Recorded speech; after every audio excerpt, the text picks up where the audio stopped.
ഇന്ന് ആ സ്പോട്ടിലേക്ക് അതിൻ്റെ തൊട്ട് 10 മീറ്റർ മുന്നേയും തിരഞ്ഞൊരു സ്ഥലമാണ്. അപ്പോൾ വീണ്ടും ഇന്ന് അവർ തിരഞ്ഞപ്പോൾ ഇന്ന് അവിടെ നിന്ന് സ്മെല്ല് കിട്ടിയത് കാരണം ഇവരത് ചെക്ക് ചെയ്തതാണെന്നാണ് നമ്മളോട് പോലീസ് ഒഫീഷ്യൽസ് പറഞ്ഞത്. ശ്രീനന്ദ, പാലക്കാട്ടുകാരി ശ്രീനന്ദ ഇന്ന് ലോകമെമ്പാടുമുള്ള മലയാളികൾക്ക് സുപരിചിതയാണ്. എന്നാൽ ഒരു വിഷമം, അത് ആ പെൺകുട്ടി നമ്മുടെ കൂടെ ഇല്ല ഇന്ന് ഈ ലോകത്ത് എന്നുള്ളത് മാത്രമാണ്. പാലക്കാട് നിന്ന് 40 പേരടങ്ങുന്ന ഒരു സംഘം ആദ്യമേ അവർ വിനോദസഞ്ചാരത്തിൻ്റെ ഭാഗമായി ഹംപിയിലെത്തുന്നു. അവിടുന്ന് അവർ ചിക്ക്മാംഗ്ലൂരു എത്തുന്നു. ചിക്ക്മാംഗ്ലൂരുവിലെ ഒരു ടൂറിസ്റ്റ് സ്പോട്ടിൽ നിന്ന് 40 പേരടങ്ങുന്ന ഈ സംഘത്തിൽ നിന്ന് ശ്രീനന്ദ എന്ന പെൺകുട്ടിയെ കഴിഞ്ഞ ചൊവ്വാഴ്ച കാണാതെയാകുന്നു. ഇന്നലെ വെള്ളിയാഴ്ച ആ പെൺകുട്ടിയുടെ മൃതശരീരം കണ്ടെത്തുന്നു. ഇന്ന് ശനിയാഴ്ച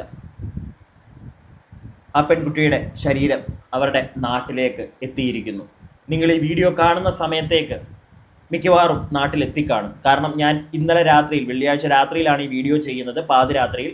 ആ ഒരു സമയത്ത് ചിക്ക്മാംഗ്ലൂരിലെ ഹോസ്പിറ്റലിൽ നിന്ന്, നിങ്ങൾക്കറിയാം ആ വാക്ക് ഞാനിവിടെ പറയുന്നില്ല, പ്രൊസീജിയേഴ്സ് എല്ലാം കഴിഞ്ഞ് ആംബുലൻസിൽ ആ കുട്ടിയെ കയറ്റിയിട്ടുണ്ടായിരുന്നു. രാവിലെ ആകുമ്പോഴത്തേക്ക് നാട്ടിലെത്തും. ഈ പെൺകുട്ടിയെ കാണാതായപ്പോൾ തൊട്ട്, അല്ലെങ്കിൽ പ്രത്യേകിച്ച് ഇന്നലെ, ഈ പെൺകുട്ടിയുടെ വീട്ടുകാർ, കുടുംബം ഒരുപാട് കാര്യങ്ങൾ പറയുന്നുണ്ടായിരുന്നു. ഇവരുടെ കൂടുണ്ടായിരുന്ന ചില ആളുകൾ, ഇവരുടെ നാട്ടുകാർ, സുഹൃത്തുക്കൾ, അവർ പല തരത്തിലുള്ള കാര്യങ്ങൾ പറയുന്നുണ്ടായിരുന്നു. ഈ പെൺകുട്ടിക്ക് ലഹരി കൊടുത്ത് ആരോ കൊണ്ടുപോയതാണ് എന്ന് വരെ പറയുന്നത് കേട്ടു. എന്നാൽ ഇങ്ങനെ ഒന്നുമല്ല കാര്യം. ഇതിന് വേറൊരു സൈഡുണ്ട്. അത് ഇവരുടെ നാട്ടുകാരൻ തന്നെ ഒരു വ്യക്തി ഈ കുട്ടിയെ ഇങ്ങനെ കാണാനില്ല എന്നറിഞ്ഞു കഴിഞ്ഞപ്പോഴത്തേക്ക് ആ വ്യക്തി അവിടെ ചെന്നു, ചിക്ക്മാംഗ്ലൂരുവിൽ. എന്നിട്ട് ഇന്നലെ അവിടെ നിന്ന് കാര്യങ്ങളൊക്കെ കണ്ടതിന് ശേഷം ആ വ്യക്തി പറയുന്ന കുറച്ച് കാര്യങ്ങളുണ്ട്. നമുക്ക് അതിൽ നിന്ന് തന്നെ തുടങ്ങാം. പിന്നെ എൻ്റെ ചാനൽ ആദ്യമായിട്ട് കാണുന്ന ആരെങ്കിലുമൊക്കെ ഇവിടെ ഉണ്ടെങ്കിൽ ഒന്ന് ചാനൽ സബ്സ്ക്രൈബ് ചെയ്യുക. നിങ്ങളുടെ അഭിപ്രായങ്ങൾക്ക് ഇവിടെ വിലയുണ്ട്. അതുകൊണ്ട് തന്നെ നിങ്ങളുടെ അഭിപ്രായങ്ങൾ താഴെ കമൻറ്റ് ബോക്സിൽ പറയുക. ഞാൻ എൻ്റെ ഒരു പേഴ്സ്പെക്റ്റീവിലൂടെയാണ് കാര്യങ്ങൾ പറയാൻ പോകുന്നത്. അത് കേൾക്കുമ്പോൾ നിങ്ങൾക്ക് ചിലപ്പോൾ പുതുതായിട്ട് എന്തെങ്കിലും തോന്നലുകൾ വന്നേക്കാം. അതും നിങ്ങൾക്ക് താഴെ കമൻറ്റ് ബോക്സിൽ പറയാം. കൂടാതെ കമൻറ്റ് ബോക്സിൻ്റെ അവിടെ ഹൈപ്പ് എന്ന് പറയുന്നൊരു ഓപ്ഷൻ കാണാൻ സാധിക്കും. അതിലും ക്ലിക്ക് ചെയ്യുക. വീഡിയോയ്ക്ക് എല്ലാവരും ഒരു ലൈക്ക് തരിക. ഇനി നമുക്ക് ആ വ്യക്തി പറയുന്ന കാര്യങ്ങൾ ഡീറ്റെയിൽ ആയിട്ട് തന്നെ കേൾക്കാം. എന്നിട്ട് ബാക്കി കാര്യങ്ങൾ സംസാരിക്കാം. ഇന്ന് ആ സ്പോട്ടിലേക്ക് അതിൻ്റെ തൊട്ട് 10 മീറ്റർ മുന്നേയും തിരഞ്ഞൊരു സ്ഥലമാണ്. അപ്പോൾ വീണ്ടും ഇന്ന് അവർ തിരഞ്ഞപ്പോൾ ഇന്ന് അവിടെ നിന്ന് സ്മെല്ല് കിട്ടിയത് കാരണം ഇവരത് ചെക്ക് ചെയ്തതാണെന്നാണ് നമ്മളോട് പോലീസ് ഒഫീഷ്യൽസ് പറഞ്ഞത്. അവിടുത്തെ അവസ്ഥ എന്ന് പറഞ്ഞു കഴിഞ്ഞിട്ടുണ്ടെങ്കിൽ അതൊരു സ്റ്റീപ്പാണ്. പക്ക അവിടെ നിന്നൊരു വെർട്ടിക്കൽ ആയിട്ടുള്ളൊരു സ്റ്റീപ്പാണ്. ആ സ്റ്റീപ്പിൻ്റെ താഴെയാണ് കുട്ടി കിടക്കുന്നത്. വ്യൂ പോയിന്റ് അപ്രോക്സിമേറ്റ്ലി അറൗണ്ട് ഒരു 100 മീറ്റേഴ്സ്, അറൗണ്ട് 300 to 350 ഫീറ്റ് താഴെ ഉണ്ടാവും. മേലെന്ന് താഴെ ആയിരിക്കും. പാറക്കൂട്ടങ്ങളുടെ ഇടയിൽ കുടുങ്ങിയിട്ടല്ല, പാറക്കൂട്ടങ്ങളുടെ നിന്ന് അവിടെ ഒരു 2 വെള്ളം കൂടി വരുന്ന 2 ചാല് പോലുള്ളതുണ്ട്. 2 പാറയുടെ അതിനും ആ ചാല് വരുന്നതിൻ്റെ ആ ചാലിൻ്റെ ഒരു ജസ്റ്റ് ഒരു 10 അടി ടുവേർഡ്സ് സൗത്ത് ഈസ്റ്റ് ആയിട്ടാണ് കിടക്കുന്നത്. ടുവേർഡ്സ് സൗത്താണ്. അല്ല, ഇവർ ഇവിടെ വന്ന് ഹംപിയിൽ നിന്ന് വന്ന് ഇവിടെ എത്തിയതിന് ശേഷം ഞാനും എൻ്റെ സുഹൃത്തും സത്യനും കൂടിയിട്ടാണ് ഇത് അറിഞ്ഞപ്പോൾ അന്നേ ദിവസം രാത്രി അവിടെ നിന്ന് ഒരു 10-10:30 ഞങ്ങൾ അവിടെ നിന്ന് ഇറങ്ങി ഇവിടെ പിറ്റേ ദിവസം രാവിലെ എത്തി. ബാക്കി നമുക്ക് കേൾക്കാം. ഈ വ്യക്തി, അതായത് ഈ പെൺകുട്ടിയെ കാണുന്നില്ല എന്നറിഞ്ഞതിന് ശേഷം അന്ന് രാത്രിയിൽ അവർ നാട്ടിൽ നിന്ന് തിരിച്ചു. അടുത്ത ദിവസം രാവിലെ എത്തി. അന്ന് തൊട്ട് ബുധനാഴ്ച തൊട്ട് വെള്ളിയാഴ്ച വരെ ആ വ്യക്തി അവിടെ ഉണ്ടായിരുന്നു. അയാൾ പറഞ്ഞൊരു കാര്യം നിങ്ങൾ ശ്രദ്ധിച്ചോ? അതായത് വ്യൂ പോയിന്റിൻ്റെ നേരെ താഴത്തായിട്ടായിരുന്നു ഈ പെൺകുട്ടിയുടെ ശരീരം കിടന്നിരുന്നത്. അവിടുന്നാണ് കണ്ടെത്തിയത്. മനസ്സിലായില്ലേ? ചില ആളുകൾ, പ്രത്യേകിച്ച് ഇവരുടെ ഗ്രൂപ്പിൽ ഉണ്ടായിരുന്ന തന്നെ ചില ആളുകൾ, അവർ ഇന്നലെ മാധ്യമങ്ങളോട് സംസാരിച്ചപ്പോൾ പറഞ്ഞൊരു കാര്യമുണ്ട്. അത് വേറൊന്നുമല്ല. ആ വ്യൂ പോയിന്റിൽ നിന്ന് ഇവർ താഴത്തേക്ക് പോകുന്നു വെള്ളച്ചാട്ടം കാണാൻ. ആ വെള്ളച്ചാട്ടത്തിൻ്റെ അവിടെ നിന്ന് തിരിച്ചു കയറി വന്നപ്പോൾ പകുതി വരെ ഈ പെൺകുട്ടിയെ കണ്ടു. അതിൻ്റെ ഓപ്പോസിറ്റ് സൈഡിൽ ഓപ്പോസിറ്റ് സൈഡിലാണ് ശരീരം കണ്ടെത്തിയത് എന്ന് ചില ആളുകൾ പറയുന്നത് എൻ്റെ ശ്രദ്ധയിൽപ്പെട്ടു. ഇതിനു മുമ്പ് ഞാൻ ചെയ്ത വീഡിയോയിൽ അത് ഇൻക്ലൂഡ് ചെയ്തിട്ടുണ്ട്, നിങ്ങൾക്ക് വേണമെങ്കിൽ പരിശോധിക്കാം. ഇതിൽ നിന്ന് മനസ്സിലാക്കേണ്ട ഒരു കാര്യം, പല ആളുകളും പല തരത്തിലാണ് ഇന്നലെ മാധ്യമങ്ങളുടെ മുമ്പിൽ കാര്യങ്ങൾ പ്രസന്റ് ചെയ്തത്. ഇത് കേൾക്കുന്ന നമ്മൾ പലതരത്തിൽ കൺഫ്യൂസ്ഡ് ആവും. പിടികിട്ടിയോ?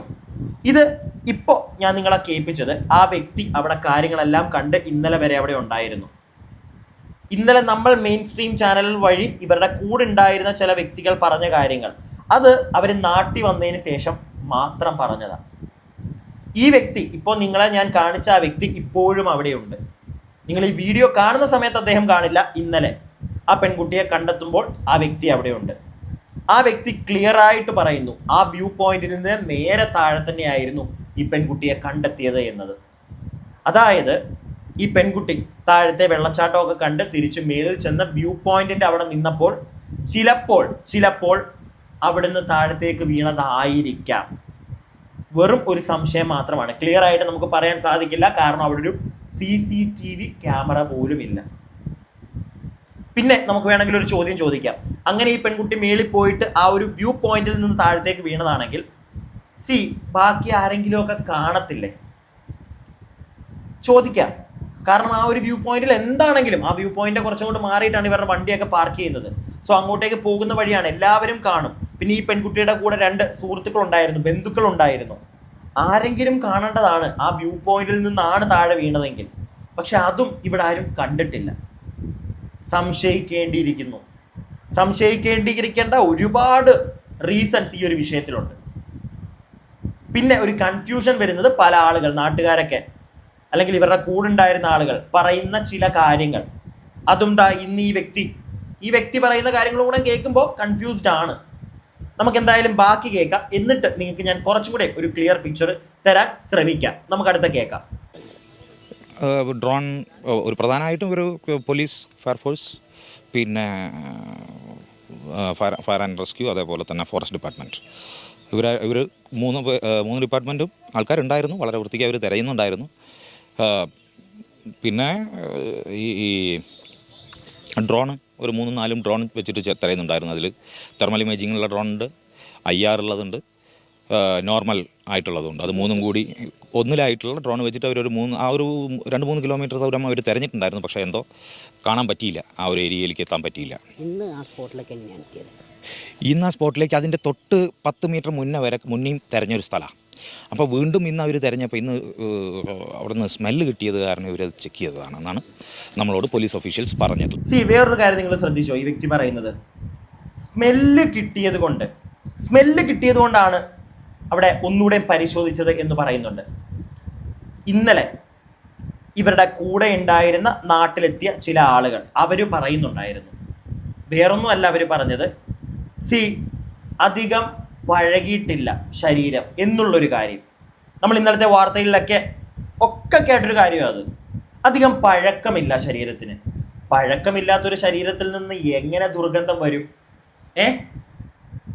ആ ഒരു സംശയം ഞാൻ ഇന്നലെ ഒരു വീഡിയോ ചെയ്തപ്പോൾ പറഞ്ഞിട്ടുണ്ടായിരുന്നു. അതായത് അങ്ങനെ ദുർഗന്ധമില്ല, പഴക്കമില്ല എങ്കിൽ ചിലപ്പോൾ ആ പെൺകുട്ടി ചൊവ്വാഴ്ച കാണാതായി, അതിനുശേഷം ആ പെൺകുട്ടി ആരെങ്കിലും തട്ടിക്കൊണ്ടുപോയി ഇന്നലെയോ മിനിഞ്ഞാന്നോ വല്ലതും കൊണ്ട് ബോഡി അവിടെ ഡംപ് ചെയ്തതായിരിക്കും. അങ്ങനെയാണെങ്കിലേ പഴക്കമില്ലാതെ വരികയുള്ളൂ. ഇന്നലെ നമ്മൾ കേട്ടതാ മെയിൻ സ്ട്രീം ചാനലുകൾ വഴി പഴക്കമില്ല. പക്ഷെ അതാ ഇന്ന് അതായത് ഇന്നലെ നിങ്ങൾ ശനിയാഴ്ചയാണ് കാണുന്നത്, ഇന്നലെ വെള്ളിയാഴ്ച ആ ബോഡി റിക്കവർ ചെയ്തതിന് ശേഷം ഒരു വ്യക്തി പറയുന്നതായത് പഴക്കമുണ്ടായിരുന്നു, സ്മെല്ലുണ്ടായിരുന്നു, അതുകൊണ്ടാണ് അങ്ങോട്ടേക്ക് ഒന്നും കൂടെ പോയി നോക്കിയത് എന്നുള്ളത്. സോ കൺഫ്യൂസിങ് ആണ് പല ആളുകൾ പറഞ്ഞ കാര്യങ്ങൾ. ഇതിനകത്തുനിന്ന് ഇപ്പൊ ഈ കണ്ട വീഡിയോയിൽ നിന്ന്, ഇന്നലെ ആ വ്യക്തി നേരിട്ട് കണ്ട കാര്യങ്ങളിൽ നിന്ന് നമുക്ക് മനസ്സിലാക്കാൻ സാധിച്ചത് പഴക്കമുണ്ട്, സ്മെല്ലുണ്ടായിരുന്നു, അതുകൊണ്ടാണ് കണ്ടെത്തിയത്. അതുകൊണ്ട് തന്നെ ചൊവ്വാഴ്ച തന്നെ ചിലപ്പോൾ ആ പെൺകുട്ടി അവിടെ ഇല്ലാതായതായിരിക്കാം. മനസ്സിലായില്ലേ? ആരും അങ്ങനെ കൊണ്ടുപോയി ഒന്നും ചെയ്തതായിരിക്കാൻ സാധ്യതയില്ല. പിന്നെ റിപ്പോർട്ട് വരുന്നുണ്ട്. ഇന്നലെ രാത്രിയിൽ ഞാൻ ഈ വീഡിയോ ചെയ്യാനിരിക്കുമ്പോൾ തന്നെ റിപ്പോർട്ട് വന്നു എന്ന് പറയുന്നുണ്ട്. എന്തിൻ്റെ റിപ്പോർട്ടാണെന്ന് അറിയാലോ, ആ വേർഡ് പറയുന്നില്ല. പക്ഷേ റിപ്പോർട്ട് വന്നു എന്ന് പറഞ്ഞിട്ടും അതിൻ്റെ ഡീറ്റെയിൽസ് ഒന്നും ഇതിനായിട്ട് പുറത്ത് വന്നിട്ടില്ല. എന്തെങ്കിലും ഒരുപാട് വലിയ പ്രശ്നങ്ങൾ ഉണ്ടായിരുന്നെങ്കിൽ ഉറപ്പായിട്ടും മെയിൻ സ്ട്രീം ചാനലുകൾ വഴി അപ്പം തന്നെ അറിഞ്ഞേനെ. വലിയ കുഴപ്പങ്ങൾ ഉണ്ടാകില്ല എന്ന് പ്രതീക്ഷിക്കുന്നു. എന്താണെങ്കിലും ഇനി വേറെ ഒരു കാര്യം എനിക്ക് നിങ്ങളെ കാണിക്കാനുണ്ട്, പ്രധാനപ്പെട്ടൊരു കാര്യം. ഇന്നലെ തന്നെ രാത്രിയിൽ ശ്രീനന്ദയുടെ അച്ഛൻ മാധ്യമങ്ങളെ കണ്ടു.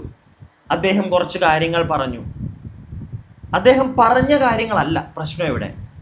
അദ്ദേഹം സംസാരിക്കുന്ന വീഡിയോകളുടെ അടിയിൽ വരുന്ന കമൻറ്റുകൾ, അയ്യോ എങ്ങനെ പറ്റുന്നു ഇത്, എങ്ങനെ പറ്റുന്നു. കുറേ ആളുകൾ പച്ചക്കങ്ങ് അപരാധിക്കുക മനുഷ്യനെ, ആ മനുഷ്യൻ്റെ ഭാര്യയെ. തന്തയ്ക്കും തള്ളയ്ക്കും മോളെ നോക്കാൻ കഴിയായിട്ടാണ്. എടോ, അവരൊരു വിനോദസഞ്ചാരത്തിന് പോയതാ, ഒരു ടൂറ് പോയതാ. ആ പെൺകുട്ടിയുടെ അച്ഛനും അമ്മയും ബന്ധുക്കളും കൂട്ടുകാരും നാട്ടുകാരും ഒക്കെ ഉണ്ടായിരുന്നു. മനസ്സിലായില്ലേ? കൂട്ടുകാരുമായിട്ട് 10ാം ക്ലാസ് കഴിഞ്ഞൊരു പെൺകുട്ടിയാ, കൂട്ടുകാരുമായിട്ട് നിൽക്കും എപ്പോഴും. എന്താ അച്ഛനും അമ്മയും ഒക്കത്ത് പിടിച്ചിരുത്തണോ ഒരു പെൺകുട്ടിയാണെന്നും പറഞ്ഞ്? ഇത്രയും പേരുമായിട്ടൊരു ടൂറിന് പോയതല്ലേ, കൂടെ കൂട്ടുകാരികളുണ്ടായിരുന്നു. നോക്കണം, പെൺകുട്ടികളാവുമ്പോൾ അച്ഛനമ്മമാരെ നോക്കണം എന്ന് വെച്ചിട്ട് 24 മണിക്കൂർ ഒരു കൊച്ചിനെ പിടിച്ച് കയ്യും വിടാതെ ഒക്കത്ത് പിടിച്ചോണ്ടിരുത്തി കഴിഞ്ഞു കഴിഞ്ഞാൽ ആ കൊച്ചിന് വല്ല അസുഖവും വന്നത് ചത്തുപോകും, ടോർച്ചറായി പോവും ആ അച്ഛനമ്മ ആ പെൺകുട്ടിയോട് കാണിക്കുന്നത്. ഒരു വിനോദസഞ്ചാരത്തിന് പോകുമ്പോഴെങ്കിലും, ഒരു ടൂറിന് പോകുമ്പോഴെങ്കിലും ഇച്ചിരിയൊക്കെ ആ കുട്ടി കൂട്ടുകാരുമായിട്ടൊന്ന് പോട്ടെ എന്ന് വിചാരിച്ച് കാണും അച്ഛനും അമ്മയും. ഇങ്ങനെ വരുമെന്നാരും വിചാരിച്ച് കാണത്തില്ലല്ലോ. ആ അച്ഛനെ അമ്മയും പറയുന്ന അപരാധം ഞാൻ കാണിച്ചു തരാം. അതിനു മുമ്പ് അദ്ദേഹം പറയുന്ന കുറച്ച് കാര്യങ്ങൾ നമുക്കൊന്ന് കേൾക്കാം. എന്നിട്ട് വേറൊരു വീഡിയോ ക്ലിപ്പ് എനിക്ക് നിങ്ങളെ കാണിക്കാനുണ്ട്, വളരെ ഇമ്പോർട്ടൻ്റ് ആയിട്ടുള്ള. ഫസ്റ്റ് നിങ്ങൾ ഇത് കേൾക്ക്. പറയാനുള്ള പറഞ്ഞാൽ ഇപ്പോൾ എൻ്റെ മോളെ 7ാം തീയതിക്ക് മിസ്സിങ് ആയതാണ്. അപ്പോൾ ഇന്നാണ് ഇപ്പോൾ ബോഡി നമ്മൾ കണ്ടെത്തിയിരിക്കുന്നത്. അപ്പോൾ ഇപ്പോൾ എന്ന് പറഞ്ഞാൽ പ്രത്യേകിച്ചിട്ട് ഇപ്പോൾ നമുക്കൊന്നും പറയാൻ പറ്റില്ല പിന്നെ എന്താണ് അവസ്ഥ എന്നുള്ളത്, എങ്ങനെ അത് കണ്ടുപിടിക്കേണ്ടതെന്നുള്ളത് ഇപ്പോൾ പോലീസിൻ്റെ കടമയാണ്. ഇപ്പോൾ അവർ നോക്കി കണ്ടുപിടിക്കട്ടെ. പിന്നെ അതുമാതിരി തന്നെ ബാക്കി പോസ്റ്റ്മോർട്ടം റിപ്പോർട്ട് കാര്യങ്ങൾ വരുന്ന മുറയ്ക്ക് എന്നാലാണ് നമുക്ക് എന്താണെന്ന് അറിയാൻ പറ്റുള്ളൂ. അങ്ങനെയാണ് ഇപ്പോൾ നമുക്ക് ബോഡി താഴെ നിന്ന് കിട്ടി, എങ്ങനെ ബോഡി താഴെ വന്നു എന്നുള്ളത് അത് ഫർദർ അന്വേഷണം ആവശ്യമാണ്. അവർ ചെയ്യുമെന്ന് വിചാരിക്കുന്നു. അതുപോലെ തന്നെ നമ്മുടെ പിന്നെ നമുക്കിങ്ങനെ ഒരു അപകടം പറ്റിയ സമയത്ത് ഇതുമാതിരി പിന്നെ നമ്മുടെ ഡിപ്പാർട്ട്മെൻറ്റ് തലത്തിലും എല്ലായിടത്തും, കേരള ഗവൺമെൻറ് പിന്നെ കർണാടക ഗവൺമെൻറ് തലത്തിലും എല്ലായിടത്തും നമുക്ക് നല്ല രീതിയിലുള്ള സഹകരണ സപ്പോർട്ടുകളും എല്ലാം കിട്ടിയിട്ടുണ്ട്. ഞാൻ എല്ലാവരുടെ അടുത്തും വളരെ നന്ദി പറയുകയാണ്. തുടർന്നുള്ള അന്വേഷണത്തിലും എല്ലാവരുടെയും സഹകരണം ആവശ്യമുണ്ട്. അതുപോലെ തന്നെ നമുക്ക് ഈ അന്വേഷണങ്ങളെല്ലാം ഇത്ര പെട്ടെന്ന് ഉചിതമായി ആക്കി തന്ന എല്ലാ മീഡിയക്കാർക്കും നിങ്ങൾ നന്ദി പറയണം. തുടർന്നും ഇതിൻ്റെ ബാക്കിയുള്ള അന്വേഷണത്തിലും കൂടെ സഹകരണം വേണമെന്ന് പ്രാഥമികമായിട്ട് ഇപ്പോൾ അവർക്ക് പ്രത്യേകിച്ചിട്ടൊന്നും പറയാൻ പറ്റുന്നില്ലെന്നാണ് പറയുന്നത്. ബോഡി കാണാനില്ല, മിസ്സിങ് ആയിരുന്നു. ബോഡി ഇന്നിപ്പോൾ താഴെ കിട്ടിയിട്ടുണ്ട്. ബോഡി എങ്ങനെ താഴെ വന്നു എന്നുള്ളത് നമുക്ക് നമ്മുടെ ആശങ്ക അറിയിച്ചിട്ടുണ്ട്, അത് നിലനിൽക്കുന്നുണ്ട്. അത് പിന്നിപ്പോൾ നമുക്ക് പോസ്റ്റ്മോർട്ടം റിപ്പോർട്ട് വന്നു കഴിഞ്ഞാൽ നമുക്ക് ചിലപ്പോൾ അത് ആശങ്ക ക്ലിയറായി കിട്ടും. എല്ലാവരും പ്രതീക്ഷിക്കുന്ന അല്ലെങ്കിൽ എല്ലാവരും ഉറ്റുനോക്കിയിരിക്കുന്ന ഒരു സംഭവം എന്ന് വെച്ച് കഴിഞ്ഞാൽ, ആരോ ഈ പെൺകുട്ടിയെ തട്ടിക്കൊണ്ടുപോയി എന്തോ ചെയ്ത് അവിടുന്ന് വലിച്ചെറിഞ്ഞു എന്നുള്ളൊരു സാധനമാണ് എല്ലാവരും.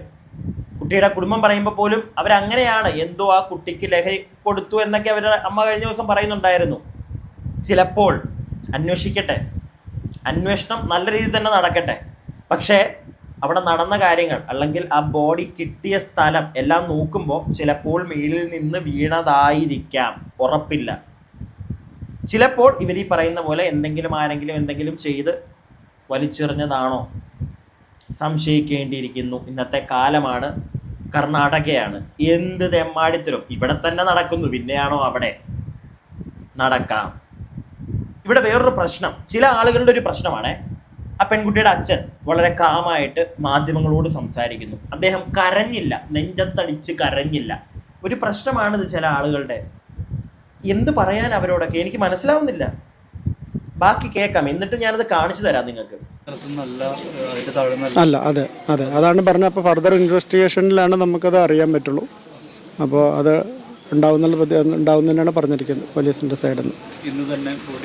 ബോഡി ഇന്ന് തന്നെ ഇപ്പോൾ ഞങ്ങൾ ഇത് കഴിഞ്ഞ ഉടനെ ഒരു 1 or 2 hours കിട്ടുമെന്നാണ് പറഞ്ഞത്. അപ്പോൾ ഇന്ന് തന്നെ നാട്ടിലേക്ക് ഞങ്ങൾ തിരിച്ചു കൊണ്ടു.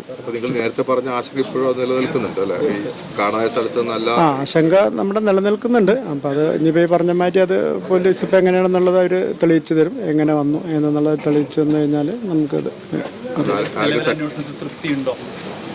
അന്വേഷണത്തിൽ നിലവിൽ തൃപ്തി തന്നെയാണ്. നമുക്കിപ്പോൾ എന്തായാലും കുറച്ച് കിട്ടാൻ ഡിലേ ആയി. അതിപ്പോൾ പക്ഷേ ഒരുവിധം എല്ലാം ഫോഴ്സുകളും എല്ലാം ഒന്നിച്ച് ഏകോപിപ്പിച്ച്, കാരണം ആദ്യം നമുക്ക് സീരിയസ്നെസ് അറിയില്ലായിരുന്നല്ലോ. അപ്പോൾ ആദ്യത്തെ ദിവസത്തിനെക്കാട്ടും രണ്ടാമത്തെ ദിവസം കൂടുതൽ ഫോഴ്സ് ഇട്ടു. 3rd ഡേ അതിലും കൂടുതൽ ഫോഴ്സ് കാര്യങ്ങളെല്ലാം അറേഞ്ച് ചെയ്ത് തന്നു. അപ്പോൾ അന്വേഷണത്തിൽ സംതൃപ്തിയുണ്ട്. ഓക്കെയാണ്. അങ്ങനെ നമുക്ക് ഇല്ലാതില്ല. അപ്പോൾ അതന്നെ പറഞ്ഞാൽ അതിപ്പോൾ അടുത്ത അന്വേഷണത്തിൻ്റെ ഭാഗമായിട്ട് നമുക്ക് എന്നാൽ ഇപ്പം എന്തായാലും നമുക്ക് ബോഡി കിട്ടിയിട്ടുണ്ട്. അപ്പോൾ തൽക്കാലം അതെങ്കിലും ഉണ്ട്. ഇനി ബാക്കി അന്വേഷണത്തിൻ്റെ മുറപോലെ നമുക്ക് കാണാം. തൽക്കാലം അതെങ്കിലും ഉണ്ട് എന്നൊക്കെ അദ്ദേഹം പറഞ്ഞപ്പോൾ ചില ആളുകൾ അതിനെ വേറെ രീതിയിലാണ് എടുത്തിരിക്കുന്നത്. ആ മനുഷ്യന് കരഞ്ഞുകൂവി ചിലപ്പോൾ സംസാരിക്കാൻ അറിയില്ലായിരിക്കും, ഇല്ലെങ്കിൽ ആ ഒരു സമയത്ത് അങ്ങനെ ചെയ്യാൻ വന്നില്ല. മനുഷ്യൻ്റെ ഇമോഷൻ അല്ലേ. ചില ആളുകൾക്ക് അങ്ങ് കരഞ്ഞു കൂവി സംസാരിക്കാനേ പറ്റത്തുള്ളൂ. ചില ആളുകൾ അത് ഇങ്ങനെയായിരിക്കും ഡീൽ ചെയ്യുന്നത്. അതിൽ നമ്മുടെ കണ്ണിലൂടെ അതിനെ ആ ഒരു ഇമോഷനെ തെറ്റായിട്ട് എങ്ങനെ, അല്ലെങ്കിൽ അത് ചെയ്തത് ശരിയല്ല എന്ന് പറയുന്നതിനോട് എനിക്കത് മനസ്സിലാവുന്നില്ല. അത് പിടി കിട്ടുന്നതേ ഇല്ല. ഞാൻ കാണിച്ചു തരാം നിങ്ങൾക്ക് ചില കമൻറ്റുകൾ. നിങ്ങൾ തന്നെ വായിക്കുക. ഞാൻ വ്യക്തമായിട്ട് ഇവിടെ കാണിച്ചു തരാം. ചിലത് ഞാൻ വായിച്ചു തരാം. നിങ്ങൾ മനസ്സിലാക്കുക, നമ്മൾ മലയാളികൾ ഏത് നാട്ടിലും നല്ലവരാണെന്ന്. മറ്റു നാട് നമുക്ക് ഭയം. നിങ്ങൾ 40 പേരുണ്ടായിരുന്നില്ലേ, എന്നിട്ടൊരു കുട്ടിക്ക് മിസ്സായത് അറിഞ്ഞില്ലേ? എന്താണ് നമ്മുടെ നാട് നന്നാവുക? ഇനിയെങ്കിലും പരസ്പരം സ്നേഹത്തോടെ സമൂഹത്തോടെ ജീവിക്കാൻ നോക്കുക. സ്വന്തം മക്കളെ നോക്കാൻ എന്തുകൊണ്ട് സാധിച്ചില്ല? ഞാൻ 4 മക്കളുടെ അപ്പനാണ് എന്ന് എഴുതി. ഞങ്ങളുടെ കുഴപ്പമാണ് അത്. പാരൻസിനെ കുറ്റം പറയരുത് പ്ലീസ്. അവരൊക്കെ തകർന്നിരിക്കുകയാണ്. അടുത്ത വീട്ടിലെ കുട്ടി മരിച്ച പോലെയാണ് ഇയാൾ സംസാരിക്കുന്നത്. കഷ്ടം. അതിൻ്റെ അടി വന്നിരിക്കുന്ന കമൻറ്റാ. സ്ട്രോങ് ആയിട്ടുള്ളൊരു മനുഷ്യനെ വീക്കായിട്ട് കാണണം എന്ന് നിങ്ങൾ ആഗ്രഹിച്ചിട്ട് കാര്യമുണ്ടോ ചേച്ചി? കരഞ്ഞു മെഴുക്കണമായിരിക്കും അത് കണ്ട്. അങ്ങനെ കുറേ ഇത് അച്ഛനാണോ എന്നൊക്കെ ചില ആൾക്കാർ ചോദിച്ചേക്കുന്നു. നമ്മുടെ മക്കളെ very bad parents because 15 years Sreenanda father still mobile not given to her daughter. What the hell? ഇങ്ങനെയാണ്. കുറച്ചേ ഞാനിവിടെ കാണിക്കുന്നുള്ളൂ. ഞാൻ കൂടുതൽ കാണിക്കുന്നില്ല, താല്പര്യമില്ല. കാരണം ഇത് വളരെ മാന്യമായി, ഇച്ചിരിയെങ്കിലും മാന്യതയുള്ള കുറച്ച് കമൻറ്റ്സ് ഞാൻ കാണിച്ചത്. ഇതിനെക്കാട്ടിലും മോശമാണ് ചില കമൻറ്റ് ബോക്സുകൾ. അയ്യോ, എന്താണോ ഈ പ്രശ്നം?